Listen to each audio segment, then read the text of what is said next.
So నాకు మిమ్మల్ని చూసినప్పుడు ఏమనిపిస్తది అంటే, ఆర్‌జీవి గారిని చూసి చాలామంది అంటూ ఉంటారనమాట. 1947లో స్వాతంత్రం వచ్చినా కూడా, ఆ స్వాతంత్రం వచ్చిన తర్వాత స్వతంత్రంగా బతికే మనిషి ఆర్‌జీవి అంటూ ఉంటారు. కొందరిలో ఆయనొకళ్ళు అని అవును. అంటూ ఐ అగ్రీ. ఉంటారు. యాహ్! సో ఆ కొందరి కోవలో మీరు కూడా చెందుతారని నాకు అనిపిస్తదండి. ఆఫ్‌కోర్స్ తప్పేమి లేదు. అంటే అది ప్రతి ఒక్కడు ప్రశాంతంగా ఉండాలి, స్వేచ్ఛలో ఉండాలి. హ్మ్. ఇంకోటి నేను చెప్తున్నది కరెక్ట్ అని ఎవరిని ఒప్పించను. I'm not here to convince anybody. Hmm. అసలు నాకు ఆసక్తి లేదు అసలు. ఇప్పుడు ఇది చూసిన 1000 మందికి 1000 మంది ఇదంతా ఫేక్ అన్నా నేను ఫేక్ కాదు. హ్మ్. 1000 మందికి 1000 మంది ఇది అద్భుతం, పరమాద్భుతం అన్నా ఇది పరమాద్భుతం కాదు. ఇది సహజ స్థితి. సో మిమ్మల్ని ఒక ప్రశంస మీ గుండెకి హత్తుకోదు. ఒక ఉన్నది విమర్శ ఉన్నట్టు మిమ్మల్ని హత్తుకోదు. ఉన్నది ఉన్నట్టు చెప్తేనే నిజమైన ప్రశంస. హ్మ్. ప్రశంస అనేది మీ యొక్క వాగ్ధాటి. హ్మ్. మీ యొక్క వాక్చాతుర్యాన్ని మీరు ఎక్స్‌ప్రెస్ చేయడానికి రకరకాల పదాలు అల్లుతున్నారు తప్ప నన్ను మెచ్చుకోవట్లే మీరు. హ్మ్. నన్ను మెచ్చుకోవాలంటే మీరు నేనెవరో తెలియాలి గదా! ట్రూ. సో, అతన్ని చూసినప్పుడు అతనిలో ఒక పరమహంస నీకు పరమహంస అనే పదం రోజు వాడే అవకాశం వస్తలేదు ఇక్కడ. ఇప్పుడు ఆ స్టేజ్ ఎక్కి వాగుతావు అంతే. హ్మ్. జనాలు చెప్పేదంతా ఆ టైంలో నా స్పీచ్‌కి రెస్పాన్స్ వస్తదా రాదా ఇది వాడే మోర్ అటెన్షన్ ఉంటది. హ్మ్. అందుకే ఇప్పుడు నా book launch 'Jonathan' book launch మొట్టమొదటిసారి హ్యూమన్ ఎగ్జిస్టెన్స్‌లో ప్రయోగం అది.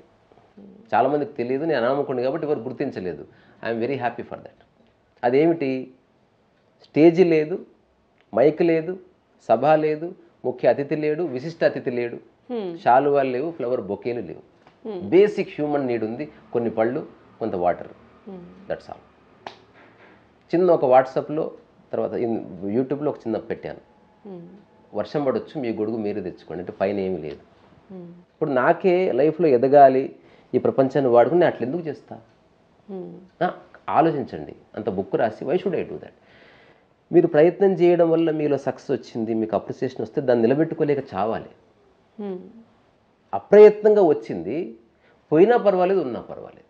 హ్మ్. ఇప్పుడు నా లైఫ్ అంతా అప్రయత్నం దాని మూలం. నేను రాసిన ఒక 2, 3 చిన్న చిన్న పద్యాలు లాస్ట్‌లో చదువుతా సరదాగా. యాహ్! 'రీసా ఖచ్చితంగా. శతకం' అనే పేరుతో. హ్మ్. సో, ఇది ఎట్లయితే వేమన తన అనుభవాన్ని రాశాడో, హ్మ్. అట్లా నాకు ఒకసారి అనిపించింది రాయాలి. నేనేం పోయెట్‌ని కాదు. హ్మ్.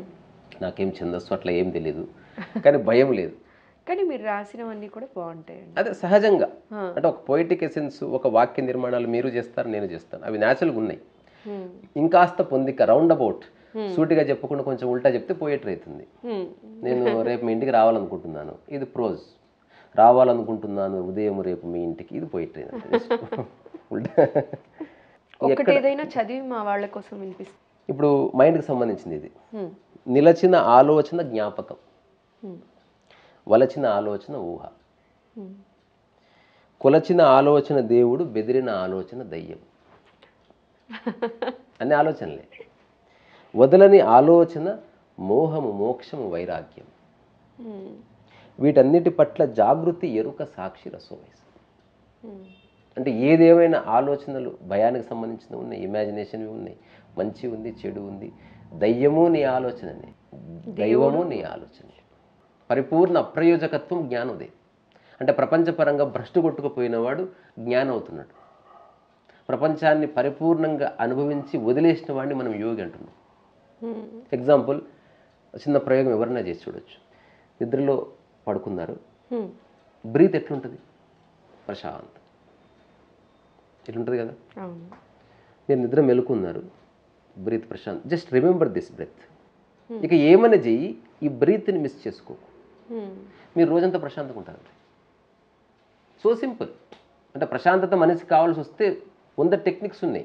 చేయడమే తరువాయి. చేతిలో ఒక వస్తువు పట్టుకో, దాన్ని మర్చిపోకు.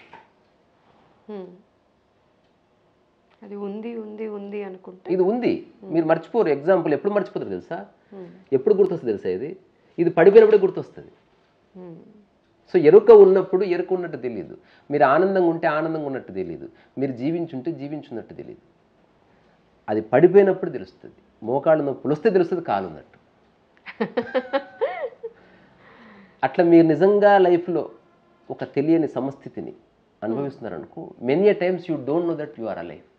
హ్మ్. నాకు చాలాసార్లు తెలియదు, నేను బతుకున్నాను, మరణించాను. హ్మ్. వేరే వాళ్ళ దృష్టిలో కనిపిస్తా, బట్ నేను ఒక long period of silence experience చేస్తా అనుకోండి. ఒక ఆ సైలెన్స్ ఎస్టాబ్లిష్ అయిన అంటే ఏదో మనుషులు ఉంటారు, ఎవరో ఒకరు ఉంటారు, ఎవరు లేని ఒక 20 రోజులు 30 రోజులు నా లైఫ్లో ఉంటుంది ఎవ్రీ మంత్ ఎవ్రీ ఇయర్. నేను అందరు నిర్దాక్షిణ్యంగా వెళ్ళగొడతాను sir. I just live alone. So మిమ్మల్ని మీకు నచ్చిన ప్రశంస ఇప్పటివరకు వచ్చిన ప్రశంసల్లో ఈ నేను ప్రశంస తీసుకోను, నాకు బాగా అలాంటివి నచ్చింది ఏమీ లేవు అసలు. I don't even care. అస్సలు నా మైండ్లో అసలు పట్టుకున్న థాట్ లేదు, పట్టుకున్న మాట లేదు, పట్టుకున్న ప్రశ్న ఎవడు పట్టించుకుంటాడు. ఎప్పుడో మర్చిపోయినా. ఇప్పుడు నేను మీతో కలిసి దొల్లుతున్నట్టు ఇటు మాటల్లో ఎవడు పట్టించుకుంటుంది దాన్ని. అసలు ఏ గుర్తు కూడా లేదు. వర్తమానంలో మీ ప్రశంస అంటే నా బ్లూ బుక్ గురించి మీరు చెప్పిన మాటను చూసారా, దట్ ఈస్ ద బెస్ట్ ప్రశంస. ఒక గంటలో మర్చిపోతుందని. I'm not going to remember it. Okay.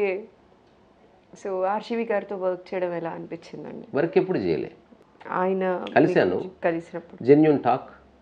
I personally tremendous respect ఉంది. చాలామంది అనుకున్నారు ఈ పుస్తకం రాసి నేను సినిమా ఇండస్ట్రీలో స్థానాల కోసం ట్రై చేసేవాడిని అనుకున్నారు. రాను రాను వాళ్ళకి తెలిసింది వీడు ఫస్ట్ హౌలగాడి ఇప్పుడు హౌలగాడి అంటే వీడికి సంబంధమే లేదు. సో ఆర్జీబీతో నాకే సంబంధం లేదు. ఆర్జీబీతో నేను ఏ పని చేయాలనుకోవట్లేదు. I don't want to use anybody for my benefit. ఆర్జీబీకి నాకు ఇద్దరికి అనిపిస్తే సినిమా చేయొచ్చు.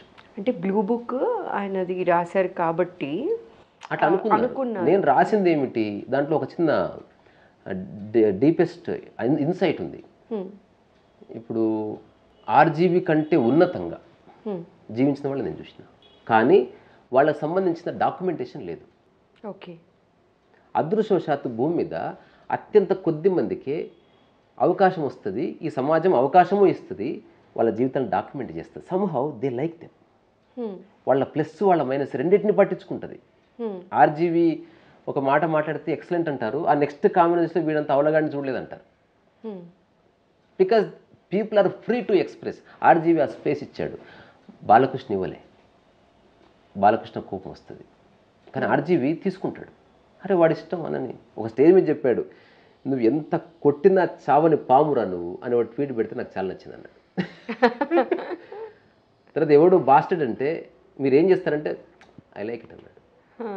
యోగి లక్షణం అని తీసుకోవట్లేదు, తను కాదని తెలుసుకున్నాడు కనుక he is not disturbed. So యోగి అంటే తపస్సులు చేయాల్సిన అవసరం లేదు, ముళ్ళు పెట్టాల్సిన అవసరం లేదు, రియలైజేషనే. ఆర్జీవి గారు యోగి అంటారు మీరు, నా దృష్టిలో యోగి లక్షణం అంటారు.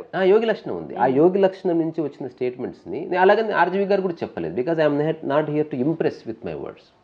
అసలు ఆయన సమక్షంలో నేను ఎప్పుడు ఎక్కువ శాతం మౌనంగానే ఉంటుంది. ఈ గదిలో నా గదిలో ఎలా ఉన్నా ఆ గదిలో అలా ఉన్నాను అంతే. ఆ గది లేదు ఈ గది లేదు, నాతో నేను ఉన్నా. అడిగిన దానికి 2-3 మాటలు చెప్పాను. ఒకటి అడిగాడు, నేను నన్ను కలవకుండా నా గురించి బుక్ ఎట్ రాశావు అన్నాడు. నేను బుక్ నా గురించి రాసుకుని నా పేరున్న చోట నీ పేరు పెట్టానన్న. అక్కడితో ఎండ్ అయిపోయింది. సో అంటే ఇద్దరికి సిమిలారిటీస్ ఉంటాయని అనుకుంటున్నారా? కొన్ని స్టేట్మెంట్స్ ఇప్పుడు మీరు ఎప్పుడైనా చెప్తారా లేదా, బాగా నమిలి తిను అని చెప్తారు కదా, చెప్తాను. అట్లా ఆర్జీవి చెప్తే ఫేమస్ అవుతుంది అది. ఆ స్టేట్మెంట్స్ ఎవరైనా ఇవ్వచ్చు. సో నేను ఏమన్నాను, ఆర్జీవి స్టేట్మెంట్స్ ఆర్జీవి కాదు, ఆ స్టేట్మెంట్స్ నేను ఇచ్చాను, మా ఇంటి దగ్గర కూరగాయల షాప్ కూడా ఇచ్చాడు. కానీ మేము ఫేమస్ కాదు కనుక అవి మా స్టేట్మెంట్స్ కావని మీరు అనుకుంటున్నారు. ఆర్జీవి ఫేమస్ పర్సన్ కాబట్టి ఆర్జీవిని మీరు గుర్తిస్తున్నారు ఆ స్టేట్మెంట్తో.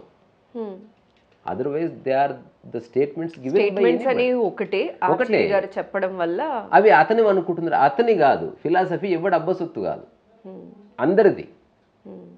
ఒక్కొక్కసారి ఆ రెల్మ్ ఆ సైకలాజికల్ ప్లేన్కి ఒక్కొక్కటి ఎదిగి అట్లా మాట్లాడతాడు. అట్లా ఆర్జీవి మాట్లాడుతున్నది ఒకానొక తలం. ఫ్రాంక్గా చెప్పాలంటే మంచి మైండ్ అది. మనం అనుకున్నట్టు కాదు అతను. ఈజ్ నిజంగా కర్మయోగి. సక్సెస్కి ఫెయిల్యూర్కి అతీతంగా సినిమాలు తీస్తూ పోతున్నాడు. రెండోది ఆలోచింపజేస్తూ చేస్తాడు. ఏం చేసినా ఊరికి చేయడు. అంటే ఊరికి ఒక డెడ్ కాన్వర్జేషన్ కాదు. నేను మాట్లాడుతున్నా, బట్ ఎక్కడో ఒక చోట చూసే వాళ్ళని ఎంగేజ్ చేసి ఒక లక్షణం ఉంచేలా చూస్తాను. వంట చేసినప్పుడు రుచి కోసం కొంత ప్రయత్నం చేస్తాను. అందులో ఈగో ఎక్కడిది? అది బేసిక్ యూనో ప్రీరిక్విజిట్. అది అది అది ప్రయత్నం చేస్తే నేను అందరికి రుచి వచ్చేలా చేయడం అనేది నా అహంకారం అట్లేమీ లేదు. That is a basic. అట్లా ఆర్జీవి జీవితంలో బేసిక్స్ చాలా ఉన్నాయి. నేను ఎప్పుడు అతన్ని కలవకపోవచ్చు, కలవాలని లేదు. ఒకవేళ కలుద్దామంటే వెళ్ళి కలవచ్చు, సినిమా తీద్దామంటే సినిమా తీయొచ్చు. బట్ ఫ్రీడమ్ ఉంటేనే. నేను ఎవరి బానిసను కాదు, అలాగే నాకు ఎవరి బానిసలు కాదు. నాతో అందరు సమానం. అందరితో నేను సమానం అవునో కాదో నాకు తెలియదు. నాతో అందరు సమానం. నాకు అందరు సమానం.